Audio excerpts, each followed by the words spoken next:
when fly fishing for salmon, a fly represents different tactical possibilities. Now, this type of fly is a hackle fly, mainly because it's made up of hackles. And it is a type of fly that you can use in many different situations.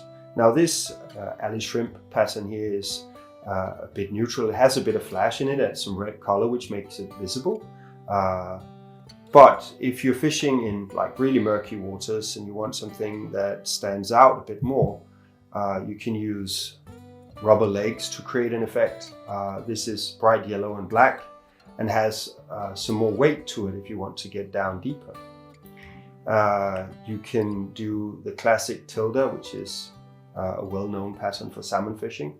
It looks very similar to the alley shrimp, however has some different colors and is a bit more neutral toning, and it doesn't have, you know, the bucktail as the rear hackle.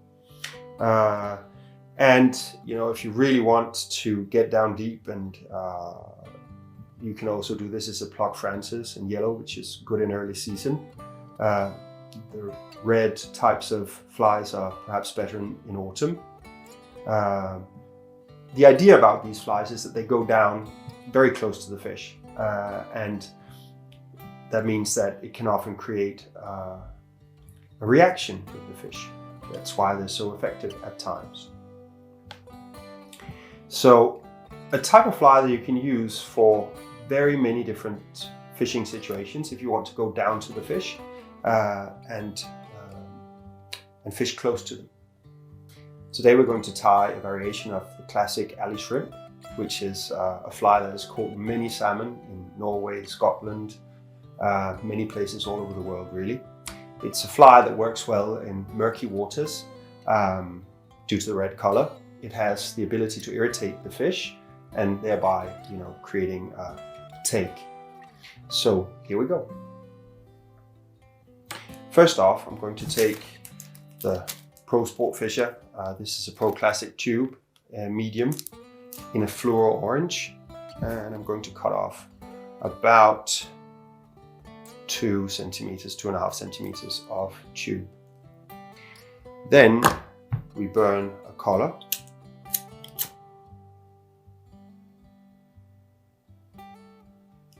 Like this, and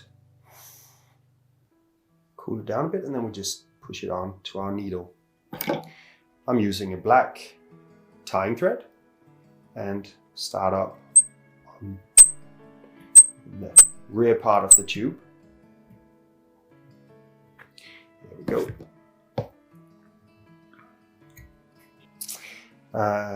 As a butt on the fly, I'm using Mirage Tinsel. Just a bit to give it a bit of flashy effect in the water. Something that reflects light.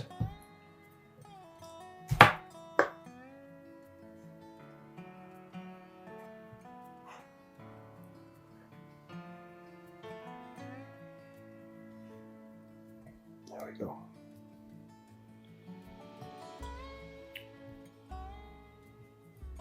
Not much, but just a bit.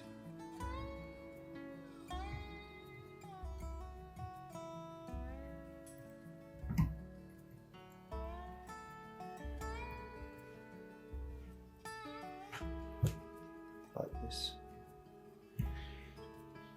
Now this is basically a hackle fly, like the tilde or that type of flies, but I'm using bucktail in the end of the fly, like you find it for instance on the snelda, and this is also part of the original classic pattern. So I'm just going to take a small bunch of bucktail in red, and I'm going to take out the small fibers, trim it a bit so I get the right amount. This is a bit too much. There we go. And I find the right length, which is approximately 4 centimeters. And then I try to put it so that it comes all around the tube like a hackle. And I do some loose turns and I check up and can see that I've made a mess underneath, so I just pull some of the hair strands so that it will create this hackle using these bucktail fibers. Then I pull in, which make the bucktail stand out, and secure it with some turns, and then cut off the excess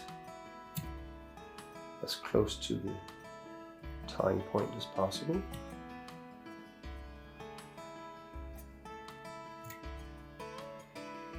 I'm just going to trim it.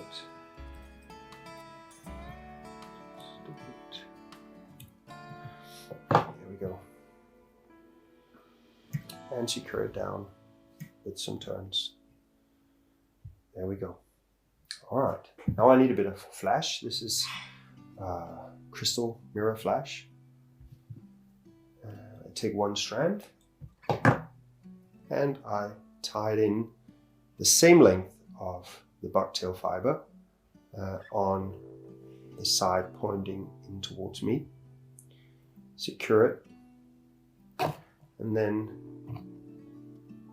I pull the material to the other side of the fly and tie it down so that it's spread out on either side.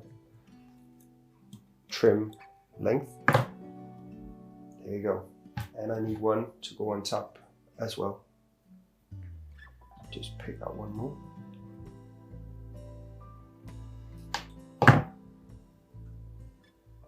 And we fasten it on top. This, and just pull it in place.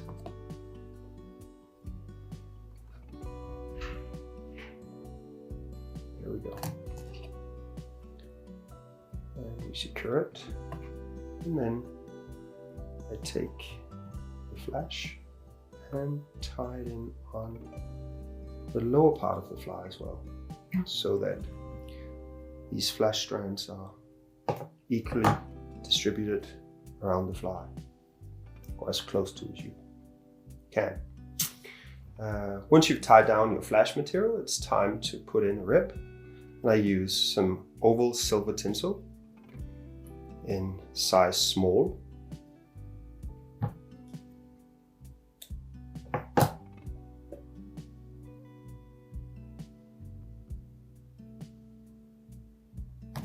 And tie it in on the lower side of the fly. There we go. Then I take some red Salmo Supreme dye.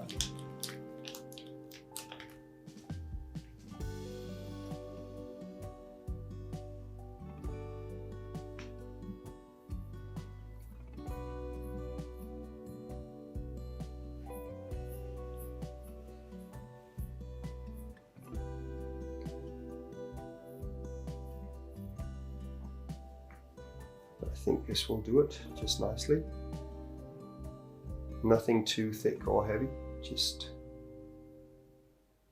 a bit. And then I rib it with the silver tinsel.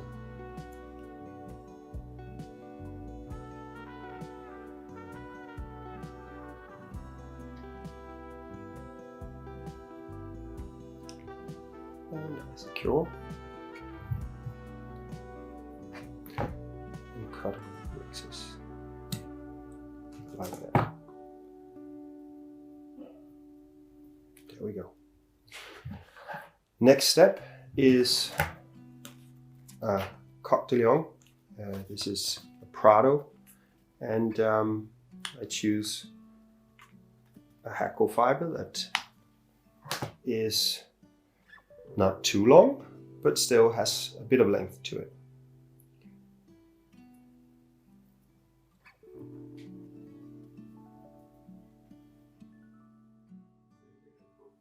All right.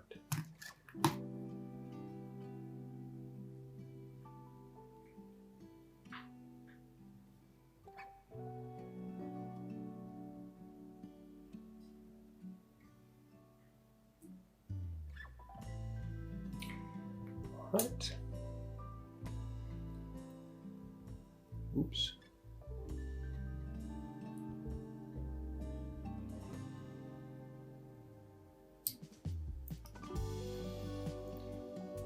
Then I use my fingers to fold back so that the thing falls in nice and neatly.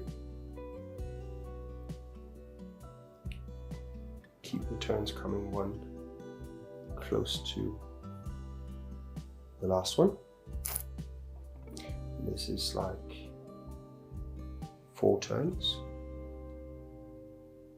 And then I secure the material.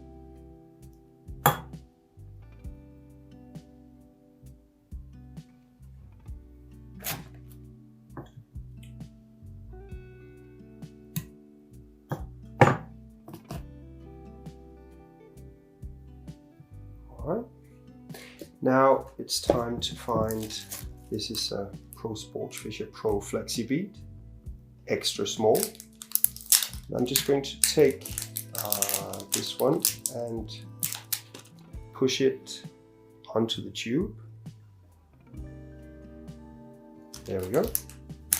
So now take a small bit of Sabagap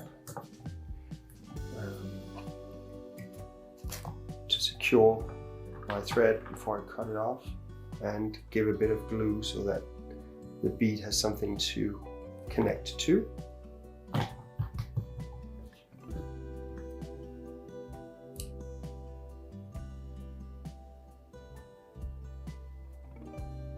we go.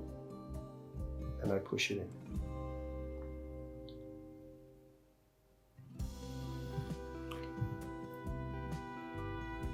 Cut off the thread and start up again.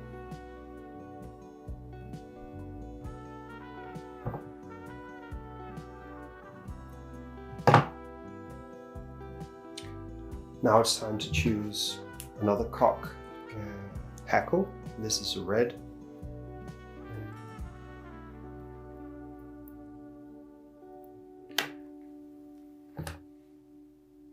And this will finish off the fly, more or less.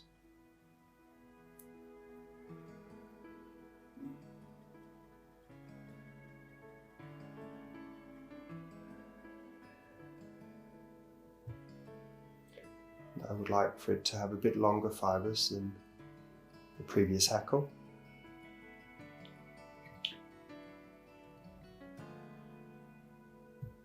There we go.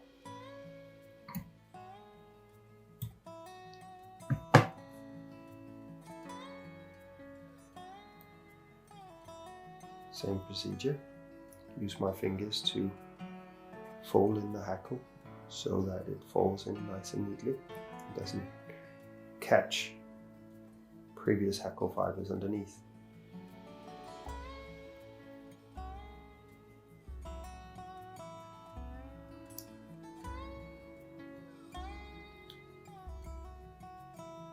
Yeah, about 4 turns again would suit places where I fish.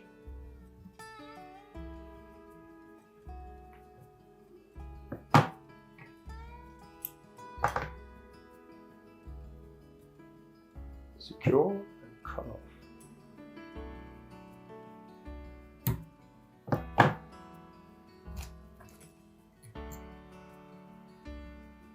Now just create a small base of thread here to give something for the conehead to attach to. And we're using extra small Pro coneheads, in this case in black.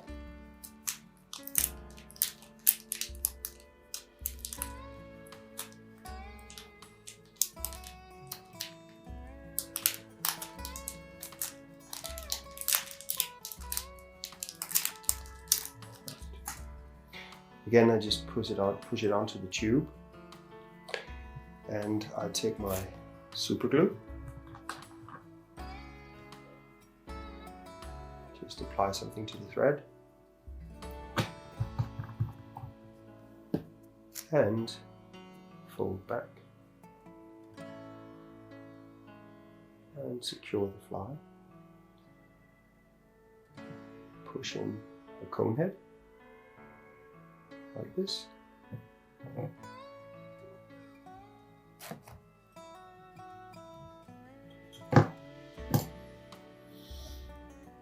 And pull it off, cut off so that there's just like 1 or 2 millimeters. And I burn a collar to finish the fly.